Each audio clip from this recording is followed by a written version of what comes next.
Hello and welcome back to Down the Slope. We've got a full house, which is nice. However, we don't have an additional two guests this week. How we all doing, boys? I'm not going to go through these one by one. Everyone well? All good. Hunky dory, mate. Nobody cares. Mate, you get the rules. Hibs are good. Harry's good. Where have I heard that? Oh, I say that on the show. Never mind. Aye, yeah. Seems to be catching on, doesn't it? No, look, Hibs are unbeaten in six in the league. Another good win on Saturday against Kilmarnock. Would we all be in agreement to say that potentially the first 45 minutes was the best we've played all season? Aye. That's where I was at with it. Greg, you were still frustrated, of course. Yeah, I thought towards the end of the half we were taking too long getting passes away. I think there was a couple of times where we could have released the ball sooner and got the player in a shot on goal, but I'll always pick holes in everything no matter what Hibs do. There was like a 10-15 minute spell when I thought we were absolutely excellent, maybe from, I don't know, just up until maybe 35 minutes or so, I'm not sure when, but we had felt like 4 or 5 great chances in quick succession.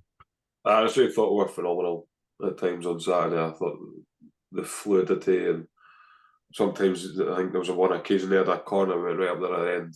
You know, Ellie catch the ball. We had runners up the pitch and was dying to get in the box. Nah, it was really, really, really good. Yeah. Does anyone have any key call-outs that they want to make before we will get straight into the questions and stuff? Like, anyone got any in particular Just they one want to thing I highlight? wanted to touch on is I'm especially watching. Obviously, I'm down in London, so it's not too easy to get to games. But watching on TV, there's quite a lot of games this season I've felt myself kind of falling in and out of. Like I found it really hard to concentrate on a lot of the games just because the standards being so low. But I thought that we played some really exciting football. It's something that I think we saw under Lee Johnson when he first came in. I think it's something that we praised a wee bit at the start of the season, and it definitely, like, that whole identity fell away. But with the team building in confidence, obviously we'll touch on him later on, I'm sure, but Ewan Henderson, if he keeps playing the way he's playing, then we've got a very exciting player there. So yeah, hopefully the team keep up this level of excitement, because as I say, I actually thoroughly enjoyed watching us play for a change, so it was really nice and refreshing. Just where we're calling it good performances, I think we touch on Will Fish, and I probably personally touch on Will Fish, because I don't know if I've done it on this, but I think certainly privately I've been pretty sceptical about the signing of Will Fish, but actually, based on his performance against St Mirren and his performance on Saturday there, I thought he was absolutely immaculate. He was everything you want your centre half to be. I thought his passing was terrific. He was very, very good in the air, as has been pointed out numerous times. He was good on the deck. He's a first defender, but he can pass the ball. And it's a massive, in terms of our style of play and the way we want to play, if we've got someone who can hit a 50, 60 yard diagonal over the top, it really, really helps us. It really helps us. It gets us out of some sticky situations. So I just think credit to him. I think last couple of games have demonstrated that he is a much better player than perhaps we thought after that horror show, let's be honest, in the first half of the Edinburgh derby. Yeah, I think it's not unfair, Ryan, to say that probably all of us, and 95% of the fan base, probably did write Will Fish off after the Tynecastle game, having not been deemed, I don't know, good enough, ready enough, whatever, to really command the place in the first half of the season. And then, he's gets one game, but he's been really, really good, like Liam says, since he came in. Yeah, I think he's totally deserving of the praise that he's been getting for the last couple of weeks. Him and Paul Hanlon seem to have formed quite a solid partnership back there. They've obviously got a good understanding of each other. He's been totally dominant in the air, which has impressed me a lot. He's scored 2-headed goals, which is a bonus, but he's looked really comfortable since he's come into the team kind of permanently. I've been really impressed with him. And I suppose he's had that kind of cover in front of him, playing away a defensive midfielder. And just to point out, I thought Egan Riley was phenomenal there on Saturday. He's shown a good level of versatility. He's played in 3 different positions for Hibs already, and he's performed brilliantly in each one of them. So he's definitely a player that we're kind of lucky to have at the minute, albeit for a short term. Yeah, I've been really impressed with the pair of them. But right, let's get into the questions. Got a lot of different stuff actually from different people, obviously, this week. Some similar stuff around, as you'd expect, sort of challenging for Europe, challenging for third place, direct to the football stuff. But there's one place I think is only probably right for us to start. Jeff Ashton has asked, what's with the Jeggo obsession, Ree's passing inability or lack of on Saturday? I only really recall one straight pass, 40-yard that he sliced out. He also got on the Kelly box and assisted for the second goal. Can we not just appreciate what he does do well? For what once, it's worth, he didn't get an assist. for once, we are probably all of similar opinion on a Hibs player, which is absolutely remarkable. And unfortunately, it's not the general opinion that's held in the fan base. I think I'll maybe front up on this one first. I think I was the first one to maybe publicise my views. After St Mirren, Hibs tweeted about how amazing he was, and I wasn't convinced at the point. It was fine at the weekend. Good. Speaking to Graham that I got the game with, he pointed out that maybe he's always generally in the right position to maybe stop counter-attacks, pick the ball up. He reads the game well when Hibs don't have the ball, and I think that's all valid and fair. And I probably game on game I'm warming up to him more, but I don't necessarily buy the hype that Jimmy Jeggo was the reason we beat Aberdeen 6-0. Or I didn't think he was the reason that we won at St Mirren. Or again, I didn't think he was the reason that we beat Kilmarnock. And maybe I'm just being obtuse and ignore him, his abilities, but he has been fine, good. But for me, Will Fish has been a bit more influential. Paul Hanlon's been more influential. Egan Riley at St Mirren at the weekend was more influential. He's been fine. I would probably give him 7 out of 10 or 6 out of 10 for all his performances. I don't think he's been that great. But I want to slightly differently, because I think you're right in the same vein of I think collectively we've kind of noticed a flaw in his game. I want to say that I at no point have said I think he's a bad player. I think that the role he plays is a very important role to most football teams, especially in the Scottish game. You kind of need to have that anchor that sits in front of the defence. I think most of the teams that have success in Scottish football always have that player. Celtic and Rangers can sometimes get away with not having it just because the technical ability of their players is good enough. But the thing I said when me and Liam discussed it on the transfer window breakdown, I think he's a solid 7 out of 10 player. I think that for me personally, I don't think he's going to single-handedly win games. I don't think that's what he's here for. My point, I think we're kind of guilty of labouring one point to the extent that we kind of have been seen as being negative towards him. I don't think that any of us have been particularly displeased with his performances. It's just, I think we're trying a bit too hard to hammer home at one point. I'll definitely admit that I'm guilty to that, because I found myself talking with someone on Twitter yesterday, and halfway through I realised we were kind of arguing the same side of an argument from different perspectives. Jimmy Jeggo, as I've said a few times, I think he's a good, not great player. And I'm just, the key concern for me with the way that both the club and everybody else and certain fans, have reacted to him, I just feel that he's getting put on too high a platform, because I think there's going to be games in which, is, in my opinion, lack of ability in terms of distributing the ball quickly and effectively is going to potentially come back to hinder Hibs.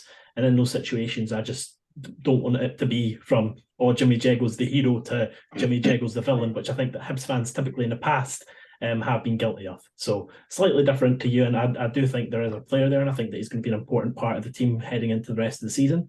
I don't think he's solely responsible to the run, but I think that him being there and having that position filled, I think, is a major part of the success that we've had in this unbeaten run. I've just spoke for a lot of minutes, Stu, so I can chime in. You go, Greg. I spoke about his technical abilities, and he is a limited football player. He doesn't really play a lot of football. Passing the ball 5-10 yards either side does not make you this unbelievable football player. There was a couple of times on Saturday where he's playing the ball behind the man. I feel like he's maybe not overly confident or comfortable on the ball. He's got a job to do. His job is ultimately to break things up and pass the ball 5 yards either side to the football players. There is a lot of hype about him being pretty much the second coming of Busquets if you speak to people. I just don't see it. I just... Nobody's that. It's important. None of us saying he's bad. Nobody's saying he shouldn't be at the football club, but I just think that he is pretty limited in terms of what he can do in possession. But it was a fucking piler on Twitter yesterday, so I knew it was coming, so I just sort of had a flick through the mentions a couple of times yesterday. You knew it was coming, but you still tweeted it anyway. I love it. I love If you learn these lessons after me, it's admitting. The class. I think general rule of thumb with Hibs Twitter is never criticise a player after a victory because all is rosy after a victory. But if you'd put that tweet out after we'd lost 2-0 over Kilmarnock, you'd have had a much nicer ratio of likes and replies. I'm pretty sure. I think there's a couple of things for me.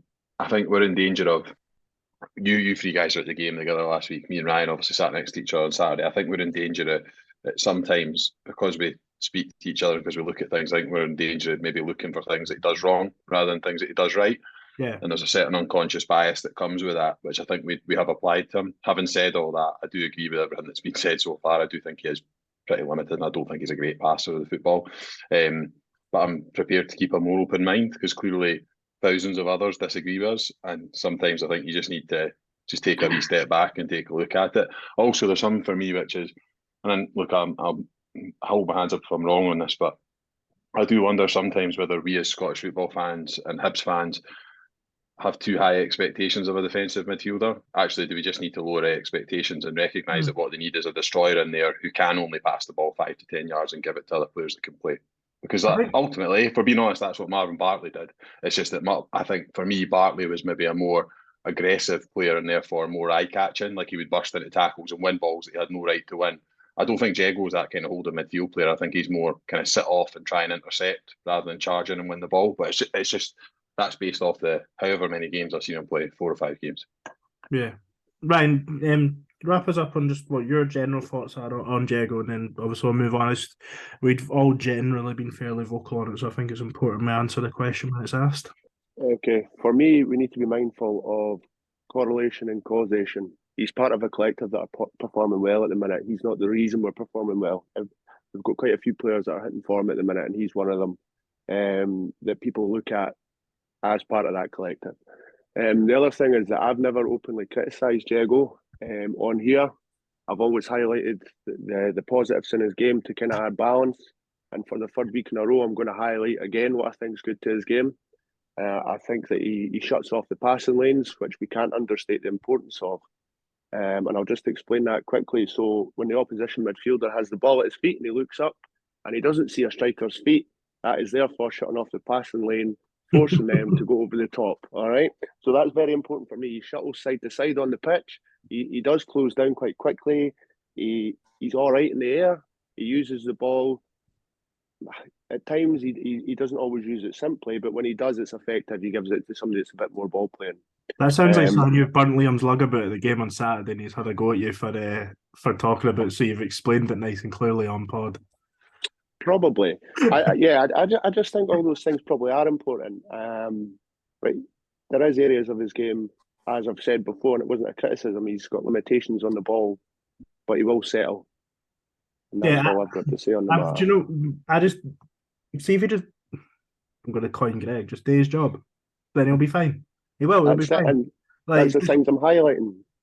He'll do his job. He'll be fine if he does his job, as long as he always does his job. The minute that you've got a problem with those kind of players is when he's not doing all the good things that Ryan just spoke about, and he starts to show those deficiencies. Then he will come under attack, because we saw it with Alex Gogic when he was no longer able to do those defensive side of things. People didn't want him at the football club because he offers nothing on the ball. Now, I'm not saying that Jeggo is the same extreme as Alex Gogic, but they're very similar types of player in terms of what they bring. I think Jeggo is a more, again, to what I said about Bartley, he's less aggressive. Maybe he's more going to hold back and shut off the lanes, as Ryan talked about. But I suppose that's true of every player at Hibs, right? When we start to lose games, they're all going to come under fire from various sections of the sport, and people are no longer going to use the words like gravy to describe them. Well, Liam, you used the example of Marvin Bartley. That's pretty much a universally loved Hibs player by the fan base, and even when he was at Hibs, he was not short of critics and not short of people that felt he shouldn't have been in the team. And for me, I didn't really think he was ever actually first choice.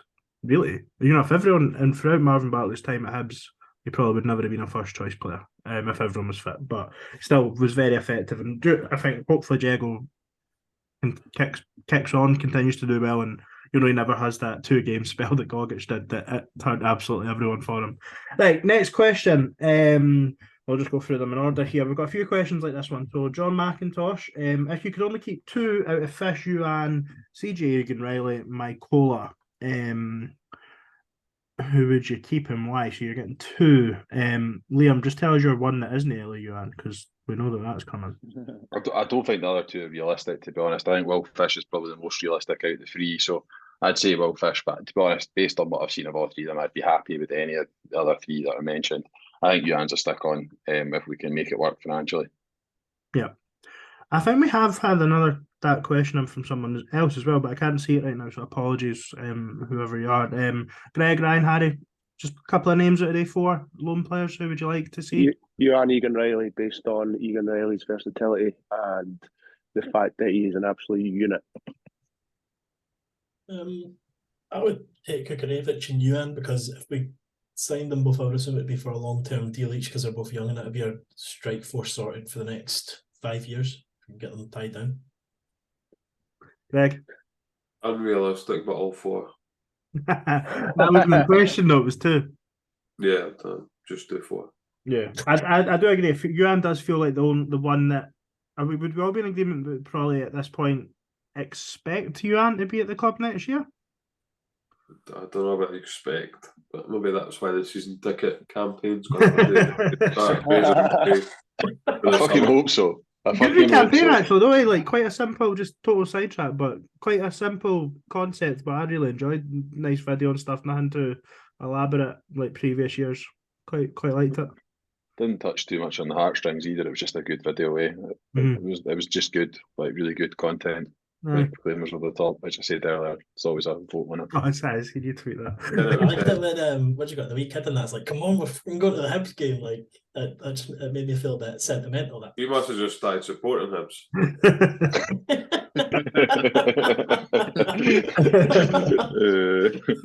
Do you know? I mind that. What game was it? Who were we playing? I think it was before the Livy game, actually. I was in Easter Road Lela, and I texted you guys being like, can't mind the last time I was excited to be here. And the car going down on Saturday, I was like, you looking forward to this day? I was like, Ken, I actually am. Like, on Saturday, it's starting to feel a bit better again, but I am cautious that there's some tricky fixtures around the corner. And we've seen this season that we're prone to being streaky Lee Johnson. Right, next question. Gaza. Well, it's a statement, not a question. Porteous was the issue, or he says Porteous was the weak link in Hibs' defence. I don't believe that, but the defence, the team is performing better. That is fair. Like for me, I think that the team is structured much better defensively. I think if Porteous was in there instead of Will Fish, I think that results probably would have been similar. The only thing I would say that benefits Fish being in the system more, as Liam touched on earlier, Porteous was, as a defender, was a far more expansive player. You would expect him to carry the ball out of defence and try and pick out multiple passes a game, whereas Will Fish, you'll maybe play 1 or 2 diagonal balls, and apart from that, he'll either lump it or he'll play it into the next man. I think we're more disciplined, I think it's a good word to put it, since Porteous and Rocky are no longer in the back line. Yeah, I was thinking about this. Is it... we just seem more solid, like Rocky has massively improved, but do you as fans, do you feel more comfortable now with the 2 that we have playing each week compared to what we were with Porteous and Rocky earlier in January in the season? There's more balance. You got a right foot and a left foot in there, so it's more balanced. I feel like sometimes we tried to play through Porteous maybe a little bit too much. But I don't think defensively that was an issue. But we've got 2 players there that are striking up a very good partnership. Liam, this must be hurting you. Did you have Ryan Porteous' first goal scorer on at Reading, or? Nah, I never. I was only ever any time goal scorer, no first goal scorer. I'm not that much of a nutter, fucking hell, man. Nah, it's difficult because I mean I'm going to use my two favourite words and sample size again. I think the sample size is still relatively small. I do think they have benefited massively from the aforementioned Jimmy Jeggo actually playing as a defensive midfielder. Just having a defensive midfielder in front of them, I think, has helped a lot instead of playing a centre defender in defensive midfield as he was using for quite some period of time, or just playing with no defensive midfielder at all after he dropped Nolan Kenna. So I think you've seen it with other clubs. I'm not going to list out the examples, but there's one club down in England who spring to mind in terms of how much their defence has improved based on the sign of one defensive midfielder. Yeah. They've basically gone from being one of the worst back fours in the league to one of the best back fours in the league by virtue of signing a centre defensive midfielder who knows where to be and when to be there. Bang average according to some very well paid pundits. But then if you're a very well paid pundit, that doesn't necessarily mean you know your stuff. It's massive tangent, but retire Graham Souness now. He was saying that Sabitzer challenge yesterday with a red card. Retire him now. Honestly, just someone stick him in a home. I can honestly say I've only seen a picture of it, so I've literally seen a picture of it and it looks bad. I've not seen the tackle. It's never a red card in a month for Sundays. Ryan, come to you first because I'm not getting everyone's opinion on every question. We'll be here all night. Mason Forrest, how realistic is it that we can get third place? Next 3 games are massive if we want to try and achieve that. We'll know a bit more after the Livingston game, but I suppose it's not out with the realms of possibility given the run of form and the fact that Hearts dropped points on Sunday. So I think it is a bit more realistic now than it would have been a couple of weeks ago. Yeah. Every game's a massive game. Pack it in. Greg, how realistic do you think it is? A massive game.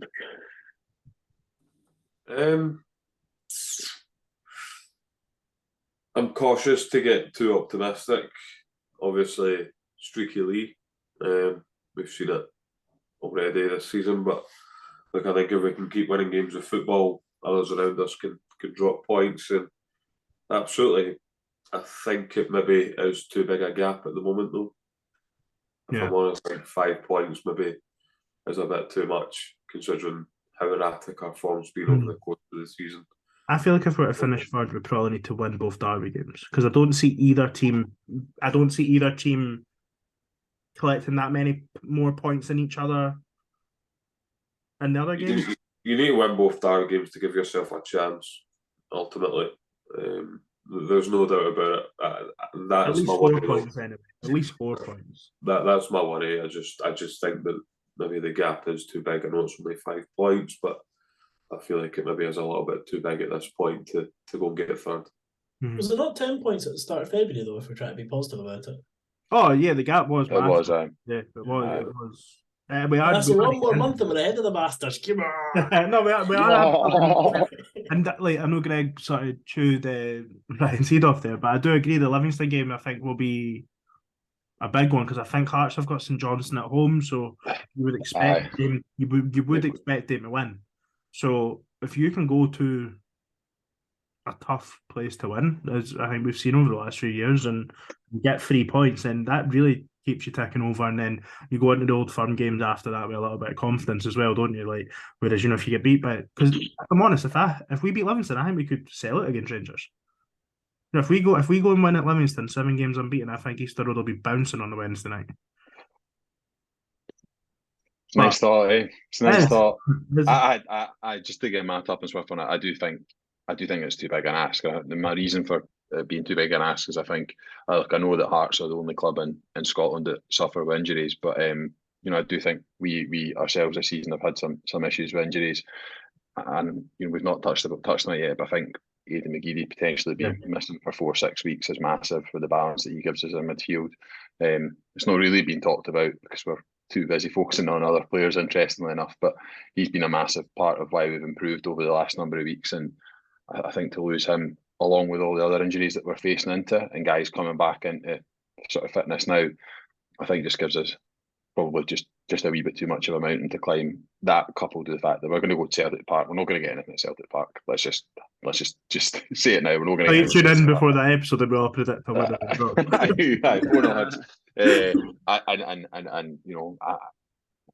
I've got a sneaking feeling we could lose to Livingston and beat Rangers. Yeah, if someone says you're like, I can tell the future, you get 3 points, I would be none the wiser as to where the 3 points are coming from. Rangers are due a defeat in the league. I'm just putting it out there now. They're not playing that well. They're due a defeat in the league. Yeah, and you'd think the team would take confidence from the at least the first 45 minutes Ibrox as well. You'd think. And if Nisbet's fit again, he's got a really good record against goals wise. Harry, next question. I'm going to come to you on this one. Because it's something that maybe you said Hibs Twitter weren't ready for you to voice your opinion on. So Jamie Robertson, I like Joe Newell, but does he get back into this midfield if he's fit for the Livy match? CJ strolled it in the middle, so it would be a shame to put him back at right back. I think Joe Newell is a good player, but I don't think he's good enough to be brought straight back into the team after a performance that's that good. I think we had, as we said, the first half was our best performance of the season. I think that Ewan Henderson, if we'd said even 2 weeks ago, Ewan Henderson is going to be starting for Hibs regularly, I think we all would have kind of been like, what are you talking about? But he's looked superb the last couple of games, and I'm all for rewarding players for playing well. As I say, I think Joe Newell's a good player, but for me, the only thing he brings is balance in the midfield if I'm a left-footed player in there. At the moment, he's not done anything this season to prove that he's better than players. Henderson lined up at right wing, really, didn't he? So it would but with the balance of the team, because there was such a fluid formation, to be fair. But for me, I don't know, if you can start the same team that started again, obviously McGeady's now out, then I would start it as similarly as possible. That's the main thing. For me, I'd rather put Egan Riley back to right back and push Chris Cadden further up. That's exactly what I was going to say. I think that's what's going to happen. But I think it would then be harsh to not play Henderson in the middle. Yeah. Would you still have Henderson in the midfield free ahead of Newell? I personally would have Newell, but I think it would be harsh on Henderson. I'd probably rather have Newell as well over Henderson. It is unfortunate, but that's my thought process at the moment. But I think Chris Cadden pushing him further up's a good shout for myself, actually. Aye, that's what I was just about to go with. I actually think I was. I think we'll go 3-5. Made that up. You've made that up. I think we'll go 3-5-2, is my honest truth. I think because I think you get the best out of you. I know I don't, and I'm so against it, but I think we will, because I think he's going to want to get Ewan and Nisbet down the middle. We've changed to it at St Mirren. We changed to it yesterday.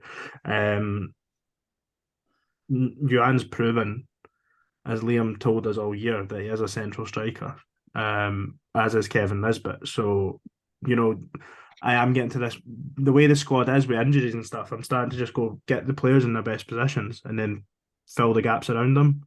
You know what I mean? And you can probably do that with Egan Riley at right centre half, Cadden at right wing back. You know what I mean? That way you can get 2 strikers in the team and have your best players in there. But I don't know. I really don't know. It's good to have options still though with injuries.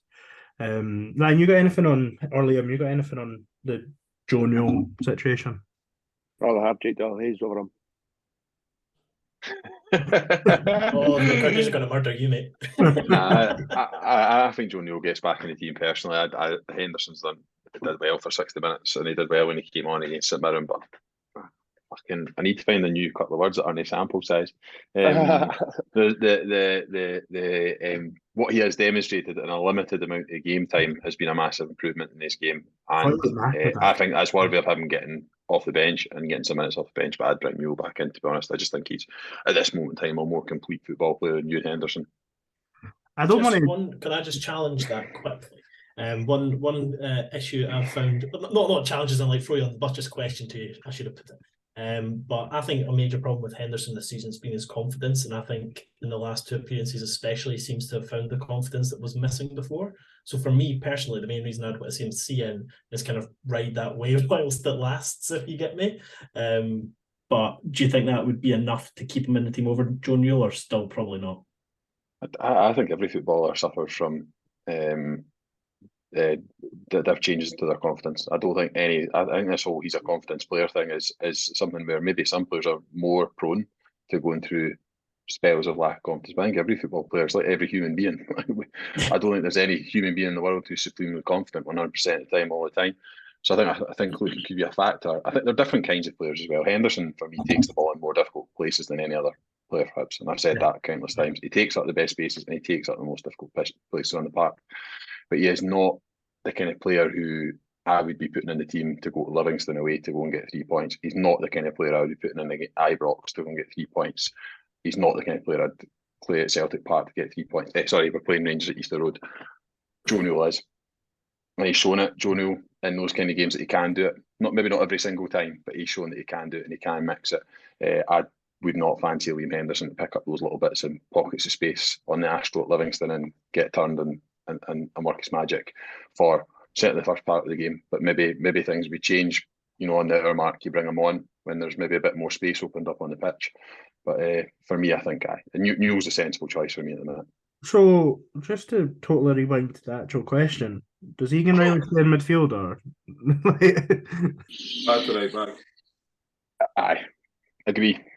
I think so as well. I'm not sure. I'm like I'm a huge Chris Cadden fan. I'm not sure Chris Cadden gets in the team at the minute though. That's the only thing I would say. No, Snip it. Wow. I think there's a place for him further up the pitch. I know that when the subs were made at the weekend, he was pushed up there. I think he does look better in the final third rather than maybe his defending. So I would rather see him further up the pitch, to be honest. I'll retire that with McGeady out. Sorry, it's exactly what I was going to say. With McGeady out, he probably does. I think with McGeady's injury, he's the only winger really that we have in the team and the squad. I suppose you can put Hoppe out there, Ewan out there if you can. Natural. For me, Hoppe's not mobile enough to be played out wide. No danger. I would actually have I would probably have Kukarevich on the left before I would have any of them. Actually, I think Kukarevich when he played was prone to drifting and looked fairly effective. Coming off the left, but I would just be my. But it is a shame. The McGeady injury has made the top end of the park look quite lopsided again. He's absolutely phenomenal. Like he genuinely is scary good. I think he's getting. I don't think there's been enough made of the injury because he was poor really against Ross County and St Mirren, to be honest. And he was only warm. I thought he looked good on Saturday, albeit he had lost it a few times, but I felt like it was coming before he had the full. I felt like because he keeps going at the fullback, and eventually you're going to get the better of him. But it was really unfortunate, really, really unfortunate. Right, next question. Famous Edinburgh Highby. Happy with the wins, but not getting overly excited about the run we're on. In the 6 games we've beat St Mirren, who are 5th, Aberdeen 7th, Motherwell 9th, Kilmarnock 10th, and drawn with the bottom 2. I do get that train of thought, but it's almost half the league. So. Bit of a cliche, but you need to beat who's in front of you. There's only one team that's not beaten us this season, and that's Motherwell. Every other team's beaten us this season, so. We hammered Lee Johnson for no beating those teams as well in the season. We hammered them, and now we're beating those teams. So if you're going to hammer them, you have to praise them. Yeah. We've kept clean sheets in there as well, so listen, we can sometimes, I think, be overly negative. Obviously not myself, but I think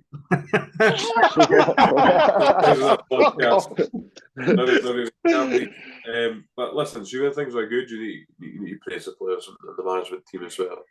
So yeah, we should with competent officiating, we're 2 points better off. Yeah. And albeit it was fuck awful at the time, the Dundee United game. When you then going back it up with what should be, would that be 5 wins in a row in the league after it? If we beat County, all of a sudden that last minute equaliser looks okay. We're shit, but we got it done. You know what I mean? But yeah, I think you're right. And we weren't great at St Mirren, we weren't great at Ross County, but you grinded out that week. Was it 7?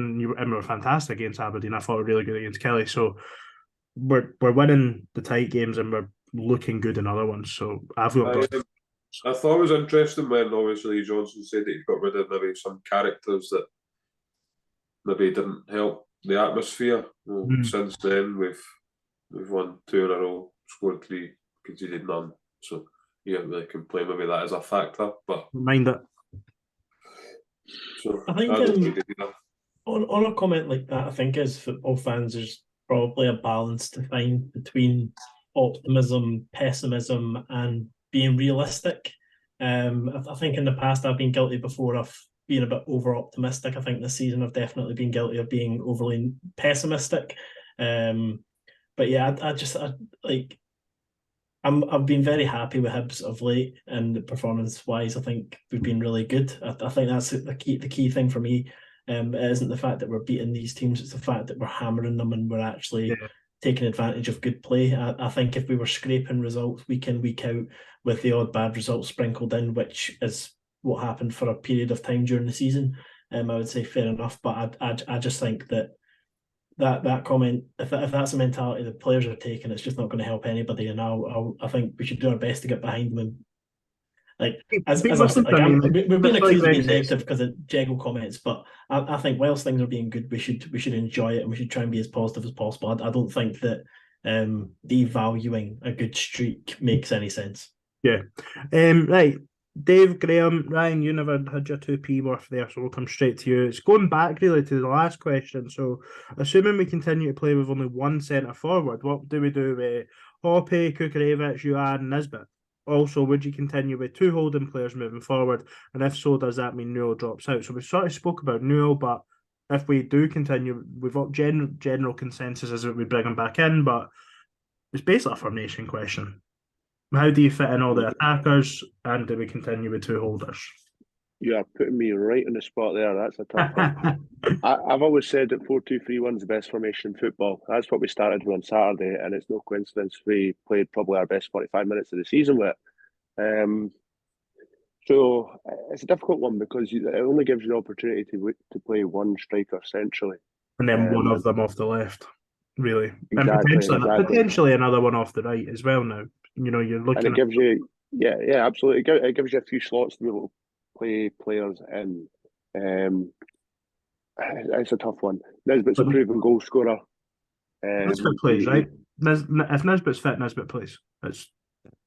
Absolutely. And obviously you've got Martin Boyle in the equation as well, which I don't think was mentioned there. So long term, it's going to be difficult if we manage to keep one of Juan and Kukurevich, because we'll still have McGeady as well. Yeah. It's a really tough question to answer. Nisbet for me is going to be the main man, the focal point, regardless. But as long as he's at the club, he's number 9 for me. Juan's got the ability to play off one of the sides. I know it's not his best position, but he's not a guy that you could leave out. And then Boyle on the other side for me. Yeah, but I think Dave's just asking with the players that are realistically going to be available. You know, like I think Kukurevich and Nisbet are both going to be available for Livingston or potentially the Rangers game for Kukurevich. All right, okay. Where are we? What is ultimately our best front line, and what they have on the midfield? Well, where are we going? What do you think? Nobody knows what our best front line is because we've not all played together. Yeah, that's a difficult question because you've not seen Nisbet and Kukurevich play together. I'd probably like to see they 2 play up front together, if I'm honest. So you think I would be more than happy with 3-5-2 and get Nisbet and Kukurevich up there. Maybe even Juan off the left at the moment while McGeady's out. So yeah, I'd be more than happy with that. Joe Newell wouldn't drop out, he'd sit in the midfield. With just one holder, just like... Yeah, you probably have Jeggo in there holding. And then Riley would move. Almost like a 4-1-3-2. Oh, you'd move Riley back. Mate, what you've described is 3-5-2. Wait, you are the left wing back, so... Not so much a left wing back. That's what he said. 2 strikers, 1 midfielder. You had off the left. Fucking Christmas tree formation, man. No, but if you play a 3-5-2, 1 holder, and you play then a flat 4 across the middle, then it doesn't become a wing back. Yeah. You just don't play wing backs. Has Greg downloaded the latest Football Manager by any chance? Greg's got a couple of Ramdoiters in the team. Greg's trying to do of Caraleros. He's trying to do what I suggested, but just getting all your best players in the park and then letting them fucking work it out. And I know that. I mean, I'm the one in this chat that talks about formations and stuff the most, but correct. Just get no. But do you know what? I'm figuring. Just get your best players in the park and let them figure it out. Man. Guys, you need to go out there. You need to play with freedom, man. Oh my god, express yourselves, guys. Fuck off, Ewan. Shut up, Harry. Move on. No, like I Tell just you what, why don't we even just play a 3-4-3 then, just to make it simpler for everyone? go back to the good old days. Sean Maloney. Harry loves that first name on the team sheet, Patter. Who are see now? Who are your first? Just go quick rounders. Just no explanation. Threes. Who's your first three names on the team sheet? Go first, Ryan. There's four of us. Marshall excluded, by the way. Okay, Egan Riley, Hanlon, and Ewan. Becky. Jeggo, Ewan, and Nisbet. Greg.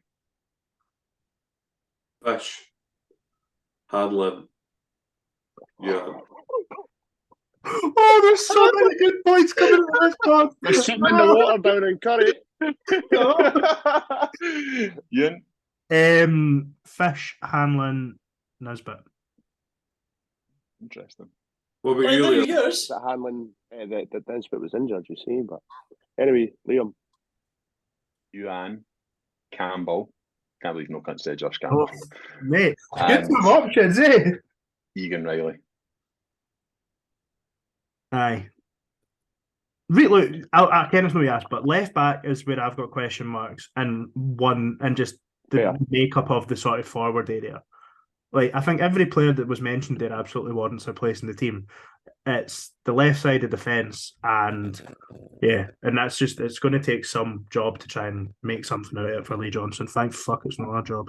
Right, a little bit of change of pace. There you go. It's been a while since I said that. He did that the other week. It was every after. Change the pace now. Sean Steele, rate my meal deal. So it's a Morrison's fellow. Roast chicken and bacon sandwich, the big hula hoops just in the salted, and a Fanta fruit twist. Stinking. Just really average, eh? I'm Really on board with it. Like I would eat It's all of it. distinctly average, to be honest. I mean, I would eat all of it. Would you Oh, if you were man. having hula hoops, would you be going for like the beefy ones or something? I really have a hula hoop anyway because I'm not 5 years old anymore. What about instead of rating it by number, we rate it by Hibs players? So we give a random Hibs player, past or present, Right. and that's how we That's- Rowan Vine. Oh, the Fanta, No having it, like. the Fanta fruit twist is very good for me, so that's a little bit of flair.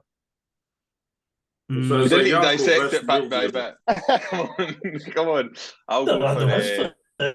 Come on, you. I'll go for Ross Chisholm. You absolutely love Ross Chisholm. I know, I love Never left the centre circle. I would go for Victor Alson because it's not the worst thing I've ever heard, but it's kind of disappointing anyway. Is it because the hula hoops are out of position? Did the Fanta fruit twist piss in a nightclub?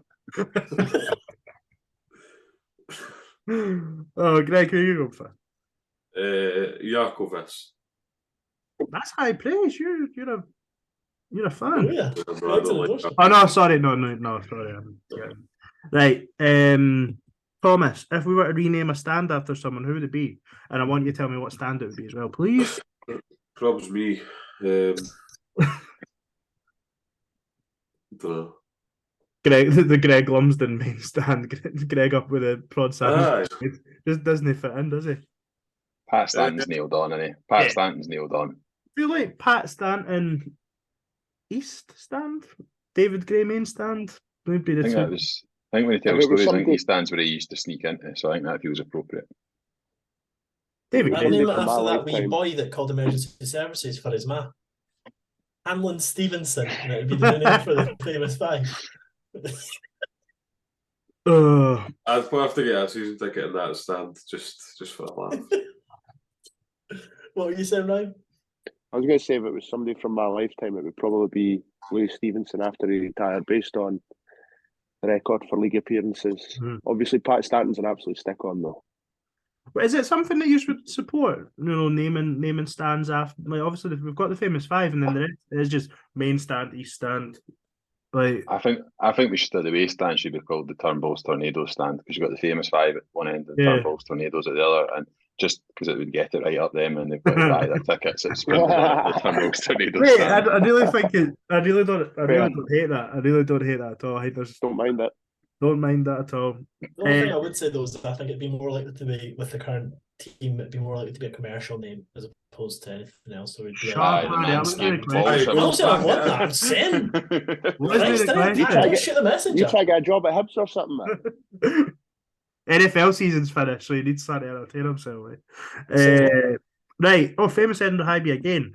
What's on everyone's bucket list? I've just been to Daytona 500 this weekend, so I've got 3 left to do. Buy Hibs, travel in space and appear in a movie or a TV series. I'll buy Hibs one day. It should have happened in 2019. Throughout my career, that's been my only failure. Well, good on you. If that's your thing you've failed on, then fair play to you. Wish I had the money to buy Hibs. What's on everyone's bucket list? Realistically, what's one thing that we all want to do? You've got A virginity. couple of things, like. I'm ready this one. I want to go and people who know me well know that I really like penguins. I want to go to Cape Town and visit the penguins on the beach in Cape Town, or go out to Antarctica and see them there. A football-related one. It's a very possible one, so I should just make it happen. But I really want to do the play on the pitch thing at Easter Road. I've wanted to do that for years and never got around to booking it. Just think it'd be cool to play Easter Road. And the only other one, which is a bit of another sad football one, is I just want to go and see more stadiums. Like we've talked about it a few times, go to San Mamés. Like I want to go and see more football stadiums around the world. I'm not talking about going to Oakleview or fucking Funny, I need to any other ask shithole.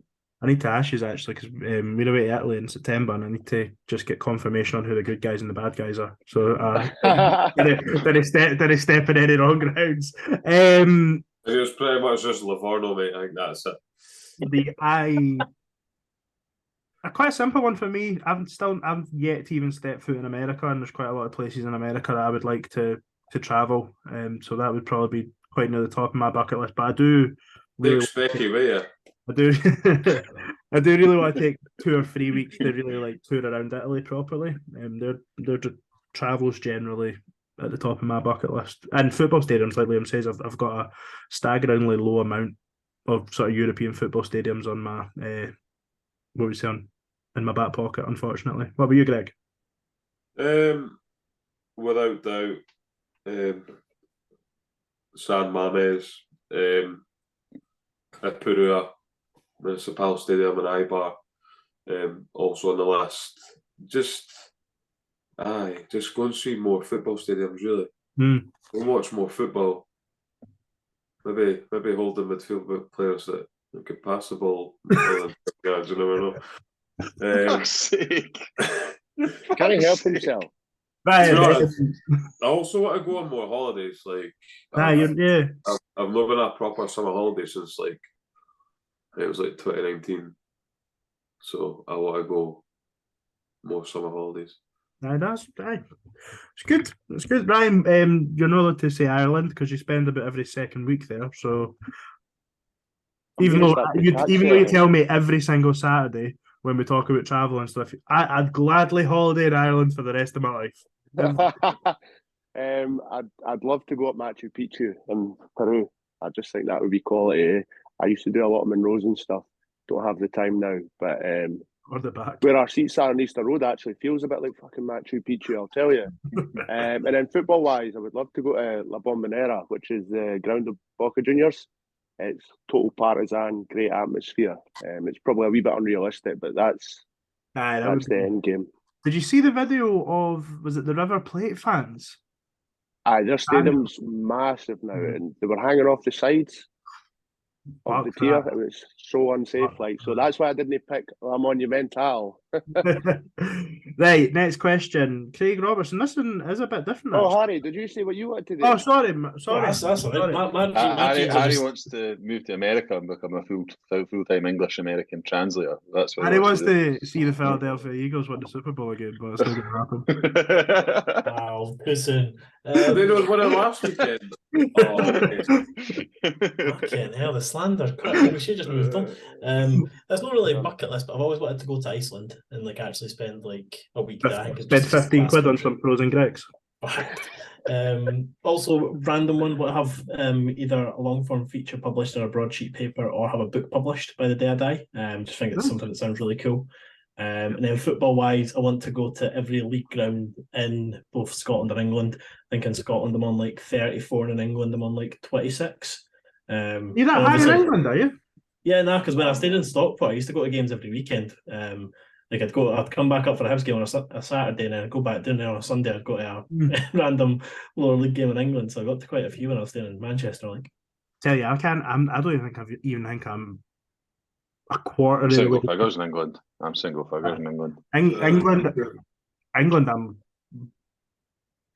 yeah, what's brutal though. I think I've been at Anfield. I appreciate we spent far too long on this question probably, but what's brutal? Like in Scotland, I'd be like 3 teams higher if it wasn't thanks to the relegations. And then in England, I'd be 5 teams higher if it was like if I go to see a team play and they're in the bottom division, they're getting relegated, like no questions asked, just to spite me. Bastards. How inconsiderate of them getting relegated, by the way. I know. In Scotland, I reckon I'm not even half. I'd be surprised if I'm even half. Let's move on. Aye. But Craig Robertson, thoughts on Will Fish and Matthew Hoppe sent back home? I reckon. I don't know if Craig's meaning he doesn't think they're very good, or if he thinks the parent clubs will want to hold on to them. What do you think? Do you think we've got a chance of either if we wanted them next year? I know we've sort of mentioned Fish already, but not so much Hoppe. Not really seen enough of Hoppe, to be honest. Probably not even realistic though. I think was he signed for them last season for $5 million, son? I think it was 3 million, I think. Aye, 3 mil. So there's no danger Middlesbrough are going to take a hit on £3 million. No, that's not. And Hibs aren't fronting up enough yet to. Hibs will absolutely not pay £3 million for him. I mean, definitely like Will Fish back next year. I think on the basis of the last few weeks, and Man U, you'll maybe know more about Man U. What's their depth like behind the starters now? It's pretty good, to be honest. They've got quite a lot of centre halves. They've got a couple of young ones coming through who are probably quite a bit ahead of Fish in the pecking order as well. So he's kind of way down the line at Man United. And I'd be honest, I mean, I think he's been great. I think he'll really struggle to make it at Man United, given the quality of the centre halves of the club at the minute. I think the only thing for me that would maybe worry me about Fish is you don't often see a player come to Scotland on loan twice. They'll maybe do Scotland and then they'll do the Championship or whatever. Right, Billy, King of the North. Thoughts on Mixer as director of football, Harry? Not the worst possible appointment, but still not quite right for me. Yeah, I think some of the other names floated around be a bit better. Anyone more glowing in the potential idea of Mixer as director of football? Doesn't excite me at all. Ideally, you'd want somebody that's got a wee bit more experience in that kind of role. And if it was going to be somebody that has previous management experience, you'd want them to have a better recruitment history. I don't think he recruited particularly well in any club job that he had. So it doesn't overly excite me. And I'm sure there's a couple in agreement with me. Yeah, I think he'd be fine. And I think he would definitely get fans on side, wouldn't he, Greg? He'd definitely have the support. Nobody would criticise it too much. Probably, but his managerial record was pretty poor. Let's be honest. So he's failed he's ultimately failed as a manager numerous times, and his recruitment's not great. So unless turns a corner overnight, then it's really not one that excites me at all. No, that's fair. Right.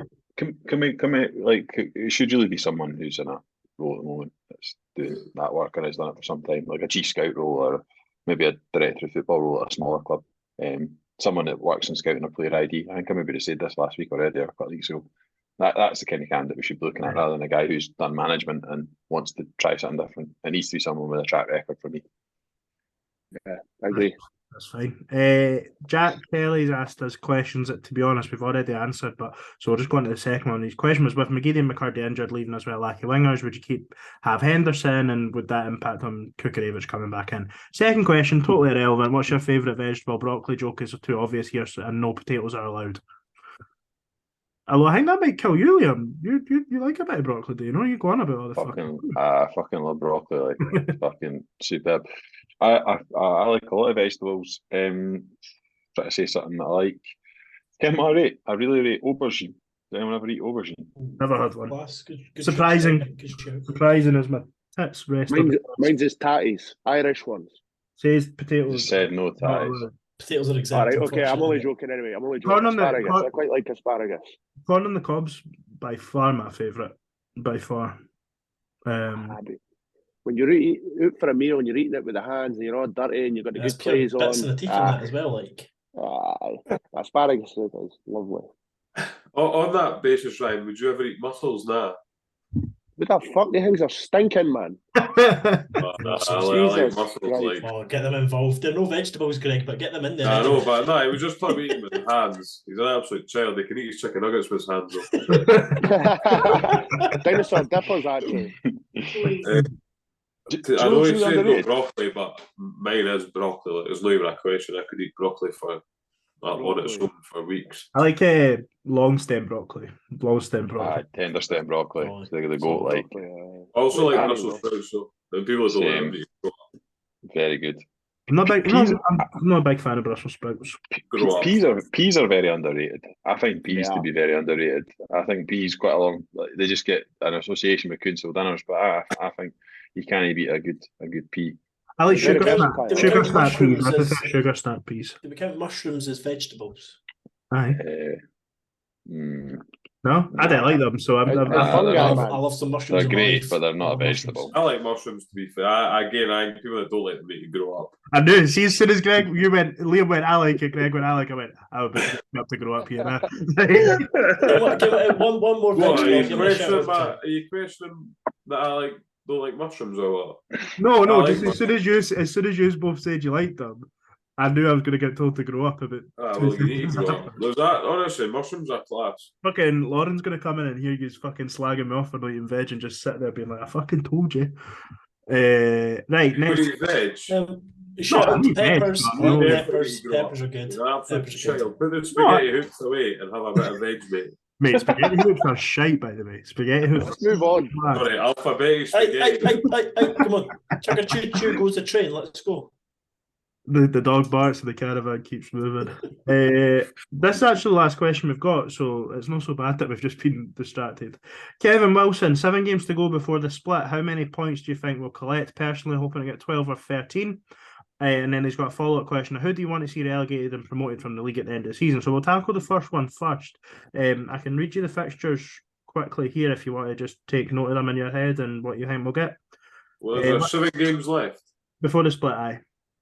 So, away to Livy, Rangers at home, Celtic away, Motherwell at home, Dundee United away, Hearts at home.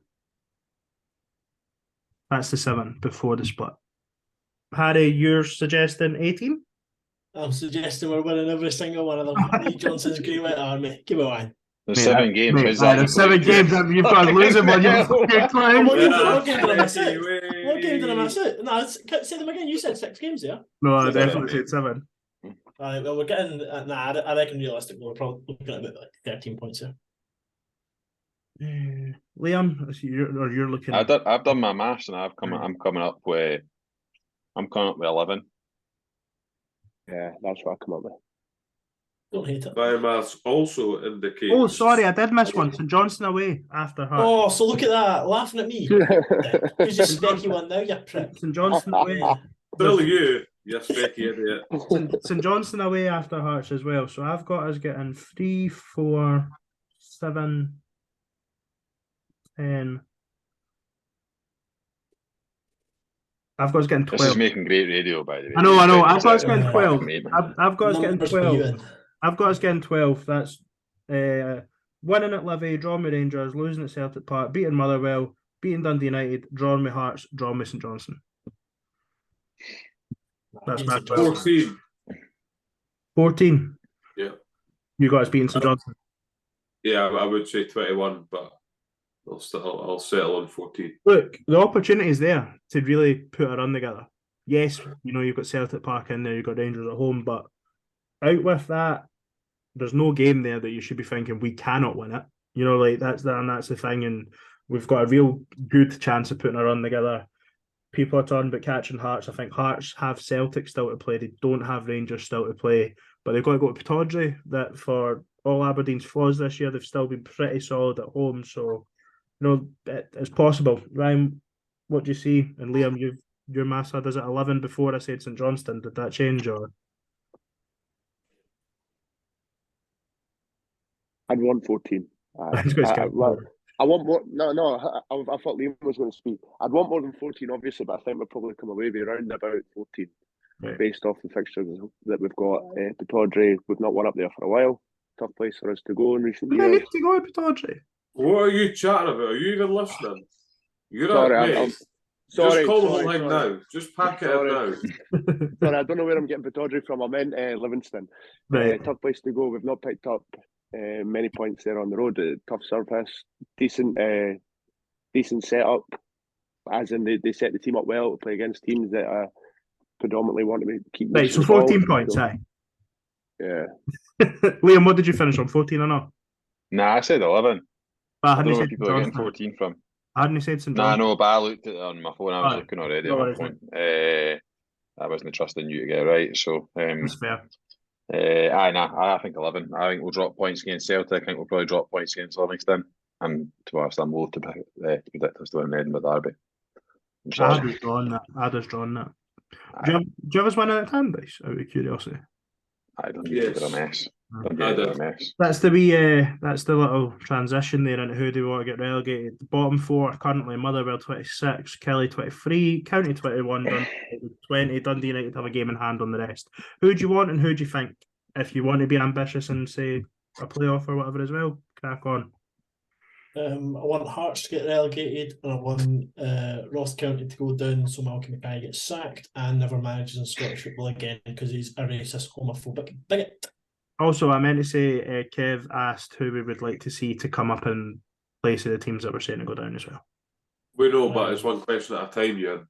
Sorry. Because you want to give us a minute, mate. I still want Partick Thistle up for whatever it's worth. I don't think they've really got enough in the tank to do it, but I would like to see Partick Thistle. Tory, Harry. I would like Dundee United to go down automatically. And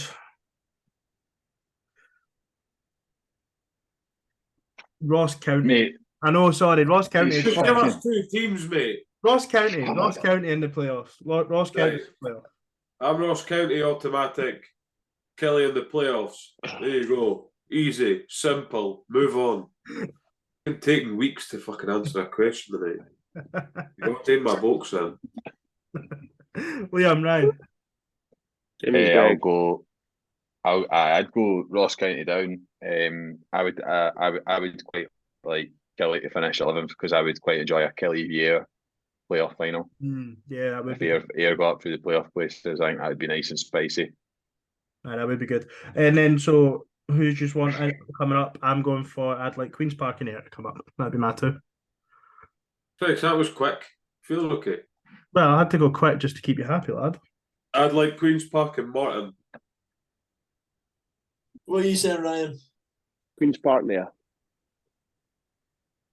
Depending on where Queen's Park are playing next season. Right. Harry, or Liam, money is talk. You take it. I mean, they're miles out of it, but given us the idea for the playoff places, I'll take Rafe Rovers because I didn't want Queen's Park up because they've got no fan base. I didn't really want Morton up, and I certainly don't want Dundee AFC up. And fuck Partick Thistle. Rafe's a good Rafe. I've no ill will towards Rafe fans. I think Rafe are all right. Ayr could win. Rafe Rovers is what I said. I like Rafe Rovers. Scum. What they signing rapists and that? No, for me. Mate, behave. Put your East Fife loyalties at the door here. Just leave them at the door, right? No one cares about East Fife on this podcast. Not a single fucking soul cares. Harry, take your East Fife phone case off your phone and I answer that question. I've not got an East Fife phone case on my phone. I also don't have a willingness to sign sexual predators to my football club, but that might just be me. I forgot about that, but they've got Ian Murray as a manager, and I quite like Ian Murray, so forgive him. Oh, we could see a divorce between Greg and Liam. Oh. You're not too keen on Ian Murray, I didn't think anymore. Wait, you've just made that up again. I remember you going off your box about the fact he got a testimonial in that. You're just making it up now. Hey, you went off your dinger saying he shouldn't have got a testimonial to me once. Nobody should get a testimonial. It's a fucking job to stay at a football club. You know what I mean? Doesn't mean I don't like the guy. Right. I had a dick for going to Rangers, but he came back and done all right. Good stuff. Right, wrap us up. What's everyone having for dinner? John asked. Liam, get to help. I had chicken, ham and leek pie with mashed tatties and peas. Since you're still cooking good, eh? Since you've had the wee ones, still getting. We're still fine. There's two of us at home. There's two of us at home. We just do our jobs. We get on with it. The naturals you had the other day. Well, what's next going to happen? Just drink the house is going to go to melt them. Shut up, Greg. You still want to love me or not? What did Lane cook you? Oh, here we go. Getting personal now, is it? Fucking big man, yeah. Making a fucking big man. Aye. Punch him through the phone. Aye, we'll see. Elaine made pasta with leftover ham that we had last night, so it was very good. Nice. Ryan? I have not even looked in the fridge yet, so I have no idea, John. I'm sorry. I will get back to you. I'm having smash burgers tonight, actually, I think. I can smell them. Smell them now, but to jump into them as soon as we come off here, and homemade chips in the air fryer, so they'll go down a treat. What about you, Harry? Are you back on a health kick, or? I've kind of wanted to get rid of some of the ingredients I've got in the cupboard because I've had them sitting there for ages. So I made like a tomato meatball chili with noodles because I don't have any other form of spaghetti in. And it was actually really good, to be fair. I used to hate spicy food, but now I'm proper into it. So did you plan on having pasta? But no, I was planning on using whatever was in the cupboard, mate. Right, There okay. was loads of noodles, so I thought, fuck it, let's get rid of some of them. Right. Let's call that a pod, I think. Hibs are unbeaten in 6. We do not despise Jimmy Jeggo. We just aren't fully on board on the love-in. And Greg's going to batter me after the podcast. We'll be back next week previewing the Livy game. I think there might be an up the slope this week, right? For this week. We've got a few topics. We'll put it out after this episode's we had the chance to breathe. We'll put it out and see what people want us to talk about. Yeah, exactly. Yeah, that's what I'm doing. After we've been cancelled for not being on board the Jimmy Jeggo hype train, we'll put it out. We've been cancelled. Right. Then it's been cancelled, or being cancelled for Harry calling Alfie Mackay a bigot. Maybe one of the two. One of the two. You can't cancel us. We're uncancelable. I think it would have happened by now. That's it. Right. Cheers. We'll be back next week. God bless Jimmy Jeggo.